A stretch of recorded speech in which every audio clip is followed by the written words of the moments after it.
Le hasard. Ce concept à la fois simple et vertigineux, un mot que l'on prononce si souvent, presque comme un réflexe, pour nommer cette force invisible qui semble dicter nos vies.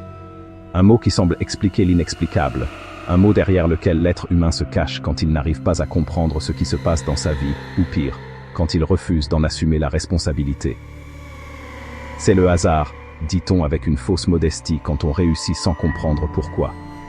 C'est le hasard, dit-on pour protéger notre ego quand on échoue malgré tous nos efforts. C'est le hasard, murmure-t-on lorsqu'une rencontre inattendue change notre existence. C'est le raccourci mental par excellence, la justification universelle pour ce que l'on ne peut ou ne veut pas expliquer. Mais au cœur de la Renaissance italienne, une époque de complots et d'alliances fragiles, un homme a osé défier cette idée. Machiavel, l'un des penseurs politiques les plus redoutables et les plus lucides de l'histoire, avait une autre vision. Pour lui, dans l'arène impitoyable du pouvoir, croire au hasard était un luxe mortel. Pour lui, le hasard n'était pas un maître, mais un voile, une illusion, une excuse pour ceux qui refusent de voir la logique implacable qui gouverne le monde. Car selon Machiavel, rien n'arrive sans raison. Rien n'est pure coïncidence. Chaque événement est l'aboutissement d'une chaîne de causalité. Tout est la conséquence de causes visibles, comme nos actions, mais aussi de causes invisibles, les ambitions des autres, les courants sous-jacents, nos propres biais. Et ce que l'on appelle hasard n'est que la rencontre explosive entre une préparation méticuleuse et une opportunité fugace. L'opportunité est une porte qui ne s'ouvre qu'un instant. La préparation est la clé que l'on a forgée pendant des années. Aujourd'hui, je vais t'amener dans un voyage profond, inspiré des idées de Machiavel et nourri par les réalités de la vie. Ensemble, nous allons déconstruire l'idée du hasard, pièce par pièce. Nous allons voir pourquoi rien n'arrive par magie, pourquoi chaque victoire et chaque défaite obéit à des lois invisibles mais bien réelles. Nous allons comprendre pourquoi ta vie d'aujourd'hui est le fruit direct des choix d'hier, et pourquoi ton futur dépendra entièrement des décisions que tu prends dès maintenant. Écoute bien, si tu comprends et intègres ce que tu vas entendre, tu cesseras d'être un spectateur. Tu ne laisseras plus jamais ta vie entre les mains du hasard. Tu prendras le contrôle de ton destin, comme Machiavel le recommandait, et tu deviendras le stratège de ton existence, l'architecte de ta propre fortune. Alors, es-tu prêt à tirer le rideau? Plongeons ensemble, car le hasard n'existe pas. Voici la preuve. Depuis l'aube de la pensée, l'humanité s'interroge. Notre univers est-il gouverné par le chaos ou par des lois invisibles? Le hasard, cette force que nous invoquons pour expliquer l'inexplicable, est-il une réalité? Ou n'est-il qu'un voile commode, une invention de notre esprit pour masquer les limites de notre compréhension? De la Grèce antique à la Renaissance, des esprits aussi divers qu'Aristote, le stoïcien Sénèque, Spinoza et bien sûr Machiavel, ont tous convergé vers une vérité essentielle. Ils ont compris que l'univers n'est pas une loterie, et que derrière chaque événement se cache un principe. Tout est fait à une cause. Rien ne jaillit du néant. Ce principe est la clé de voûte de cette vision du monde. Chaque événement, chaque rencontre, chaque succès ou chaque échec n'est pas un point isolé, mais l'aboutissement d'une chaîne de causes et d'effets qui s'étend bien au-delà de notre vision immédiate. Tu tombes malade? Ce n'est pas le hasard. C'est la conclusion logique d'une série de facteurs. Une alimentation déséquilibrée, des nuits trop courtes, un stress chronique qui a rendu ton corps vulnérable, ou l'exposition à un virus dans un lieu que tu as fréquenté. Tu réussis un examen? Ce n'est pas le hasard. C'est le résultat de tes heures de révision, de ta discipline à refuser les distractions, et de ta persévérance face à la difficulté. Tu rencontres une personne qui bouleverse ta vie? Ce n'est pas le hasard. C'est la convergence de milliers de décisions, ton choix d'être à cet endroit, à ce moment, et les milliers de choix de cette autre personne qui l'ont mené au même point. Le hasard n'existe donc pas. Ce que nous appelons hasard n'est que le nom que nous donnons à notre propre ignorance. C'est notre incapacité à percevoir l'infinie complexité des chaînes causales, à voir l'intégralité de l'iceberg quand seule la pointe est visible. Imagine une partie d'échecs. Pour un novice, les pièces semblent se déplacer de façon aléatoire. Mais pour le grand maître, chaque mouvement est une réponse, une anticipation, une intention. Chaque déplacement obéit à une logique implacable, à une stratégie, à une cause précise visant un effet futur. La vie est identique. Si tu ignores les règles du jeu, les lois de la psychologie, de l'économie, des relations humaines, tout te semblera n'être que le fruit du hasard. Mais si tu commences à les observer, tu discerneras la logique qui se cache derrière chaque événement. Machiavel, ce fin observateur du pouvoir, l'avait parfaitement compris. Celui qui veut maîtriser sa propre existence, qui veut cesser de la subir, doit devenir un détective des causes. Il doit traquer les origines de ses succès et échecs. Car sans cette lucidité, tu resteras une simple pièce sur l'échiquier, déplacée par des forces que tu ne comprends pas, esclave de ce que tu nommes, par facilité, le hasard. Beaucoup de gens disent « il a eu de la chance ». Mais si tu observes attentivement, tu verras que ceux qu'on appelle chanceux sont en réalité ceux qui étaient prêts au bon moment. Un sportif qui marque un but décisif dans les dernières secondes du match n'a pas eu de la chance. Il s'est entraîné des milliers d'heures pour avoir la lucidité et la précision dans ce moment critique. Un entrepreneur qui signe un contrat inattendu n'a pas eu de la chance. Il a travaillé, il a semé, il a parlé à des dizaines de personnes avant de tomber sur celle qui allait changer sa vie. Un artiste qui devient célèbre grâce à une vidéo virale n'a pas eu de la chance. Il a créé des centaines de contenus avant que l'un d'eux ne touche enfin le cœur du public. C'est ce que Machiavel nous enseigne. Le hasard n'est que la rencontre de la préparation et de l'opportunité. Si tu n'es pas prêt, l'opportunité passe devant toi sans que tu puisses la saisir. Mais si tu es prêt, ce que les autres appelleront hasard, toi tu sauras que c'était inévitable. Regarde autour de toi. Combien de fois as-tu laissé passer des opportunités parce que tu n'étais pas préparé? Combien de fois as-tu dit « si seulement j'avais su ». La vérité c'est que tu savais. Tu savais que tu devais te préparer, mais tu as remis à plus tard. Le hasard n'existe pas. Prépare-toi. Chaque jour, sans exception. Même, et surtout, quand tu ne vois pas les résultats immédiats. Car un jour, l'opportunité frappera à ta porte. Et à ce moment-là, ta préparation fera toute la différence. Prenons l'histoire. Elle est souvent racontée comme une suite d'accidents heureux, de coups de chance qui ont changé le cours de l'humanité. Mais si nous regardons de plus près, cette vision s'effrite. Certains disent que Christophe Colomb a découvert l'Amérique par hasard. Mais est-ce vrai? Non. C'est ignorer l'essentiel. Colomb était un navigateur obsessionnel. Il avait passé des années à étudier les cartes, les récits de voyageurs et les théories de son temps. Il a analysé les vents et les courants. Il a osé entreprendre un voyage que d'autres, moins préparés, jugeaient impossible. Ce n'est pas le hasard qui l'a mené de l'autre côté de l'Atlantique, c'est sa préparation méticuleuse et son courage. On dit que Newton a découvert la gravité en voyant tomber une pomme.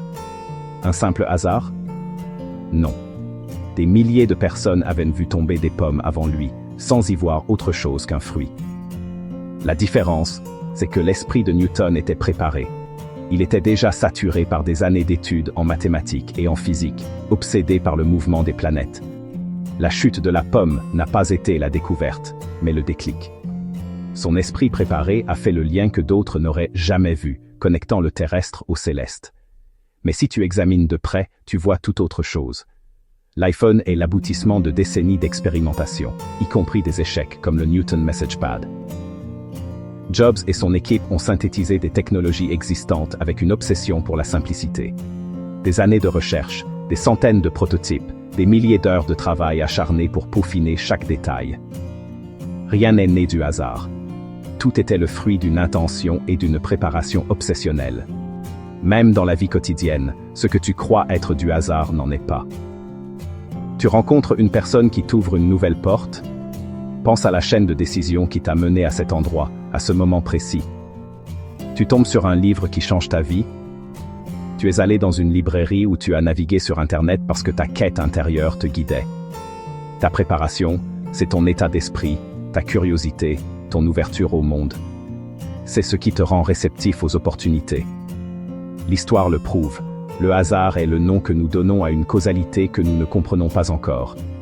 Derrière chaque événement marquant se cache une chaîne de causes, visibles ou invisibles, qui mènent inévitablement au résultat. Ce que nous appelons la chance, c'est simplement le point de rencontre entre une préparation intense et une opportunité qui se présente.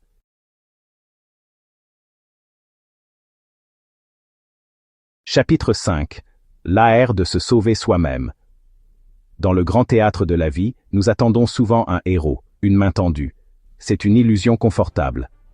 La réalité est plus crue, et infiniment plus libératrice. Personne ne viendra. Cette prise de conscience, bien que brutale, est la clé de votre souveraineté. Si personne ne viendra te sauver, alors il ne reste qu'une seule voie, te sauver toi-même. C'est l'art ultime, devenir son propre créateur, son propre protecteur. Premièrement, construis ton pouvoir. Non pas le pouvoir qui domine, mais celui qui maîtrise. C'est une forteresse intérieure. Sa première fondation est la connaissance. Dévore les livres, étudie les grands esprits, comprend les rouages du monde. La connaissance est une arme contre la peur. Sa deuxième fondation est la discipline. C'est le pont entre tes objectifs et leur réalisation. La force de faire ce qui doit être fait, même sans envie. Sa troisième fondation est la force, pas seulement physique mais mentale et émotionnelle. La capacité à endurer, à rester calme dans la tempête. Le pouvoir, c'est la connaissance appliquée avec discipline et fortifiée par la résilience. Deuxièmement, sois stratège.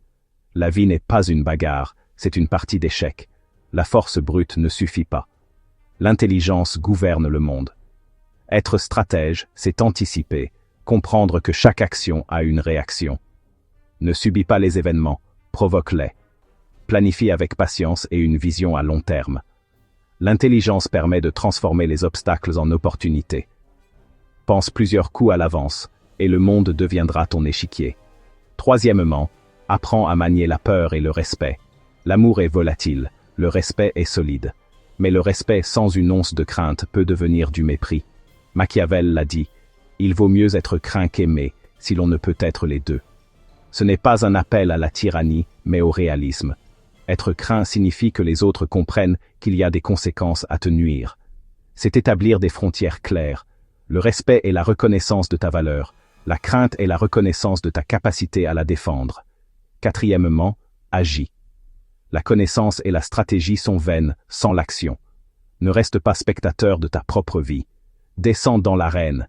L'action est le feu qui forge la réalité. Le salut se construit par les actes, pas par les rêves, pas par les prières sans effort. Chaque jour, pose une pierre. Chaque jour, fais un pas. Un plan n'est qu'une intention. L'action est ce qui le transforme en un empire. Alors comprends bien. Regarde-toi dans le miroir. Le héros que tu attendais te regarde droit dans les yeux. Cesse d'attendre une intervention extérieure. Embrasse cette vérité fondamentale, terrifiante et magnifique. Ton sauveur, c'est toi. Et l'art de te sauver toi-même est le plus grand chef-d'œuvre que tu accompliras. Chapitre 6. Application moderne. Beaucoup disent, Machiavel, c'est du passé, une relique d'un temps de complot. Ils pensent que notre monde moderne est trop civilisé pour ces leçons. C'est une erreur. Car si les décors ont changé, la nature humaine reste la même. L'ambition, la rivalité, la quête de pouvoir sont des constantes universelles. Ignorer les stratégies de Machiavel aujourd'hui, ce n'est pas être moral, c'est choisir d'être naïf. Et la naïveté est un lourd fardeau. Ces leçons sont plus actuelles que jamais. Dans ton travail, où tu dois naviguer la politique de bureau pour avancer. Il ne s'agit pas de trahir, mais de comprendre la carte du pouvoir. Dans tes relations, pour bâtir des alliances solides et te protéger des manipulateurs. Et dans tes projets, où chaque entreprise est un royaume à gouverner. Le plus grand piège est l'attente passive. Si tu attends un sauveur, un mentor, un coup de chance, une aide extérieure, tu seras déçu. Cette attente te rend dépendant et te vole ton pouvoir. Personne ne viendra faire ton projet à ta place. Personne ne viendra bâtir ta richesse pour toi. Personne ne viendra protéger ton avenir si tu dors sur place. La vérité est simple, personne ne se soucie plus de ton succès que toi-même. Accepter cette réalité est le premier pas vers la liberté. Mais si tu adoptes l'esprit machiavélien, tout change. Il ne s'agit pas de devenir sans cœur, mais un stratège réaliste. C'est la décision de prendre l'entière responsabilité de ta vie. C'est cesser d'être un pion pour devenir le joueur. Tu deviens le prince de ton propre destin. Tu deviens vigilant. Tu apprends à voir au-delà des apparences, à déceler les motivations réelles. Tu apprends à lire les hommes, à comprendre leurs désirs et leurs craintes, non pour exploiter, mais pour anticiper et te protéger. Tu deviens audacieux. Tu saisis les opportunités que la fortune te présente, agissant avec décision là où d'autres hésitent. Et enfin, tu deviens indépendant. Tu construis ta forteresse de compétences et de ressources. Ta sécurité ne dépend plus des autres, mais de ta propre force. Voilà comment appliquer Machiavel aujourd'hui, pas dans des intrigues de palais, mais dans la bataille quotidienne de la vie moderne. Le champ de bataille est le marché du travail, l'arène sociale. En utilisant ces principes, tu ne deviens pas un tyran, tu deviens l'architecte de ta propre vie, capable de construire et de prospérer selon tes propres termes. Chapitre 7. L'homme face au monde. Au-delà des cercles sociaux, des familles et des alliances, Machiavel nous confronte à une vérité fondamentale, souvent inconfortable. L'homme, dans son essence, est seul. Cette solitude n'est pas une absence, mais une présence, celle de notre propre conscience face à l'immensité du monde. C'est le point de départ de toute véritable compréhension de notre condition.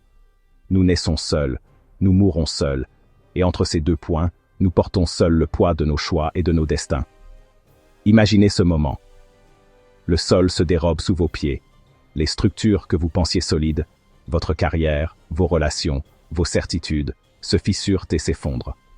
Dans ce chaos, dans ce silence assourdissant qui suit la catastrophe, une seule chose demeure, vous. Et c'est dans cette nudité existentielle que la vérité éclate, crue et sans phare. L'illusion d'une aide extérieure, d'un sauveur providentiel, se dissipe comme de la fumée. Personne ne viendra te sauver. Cette prise de conscience n'est pas un verdict de désespoir, mais le premier pas vers une puissance insoupçonnée. Accepter cette vérité, c'est regarder le monde en face.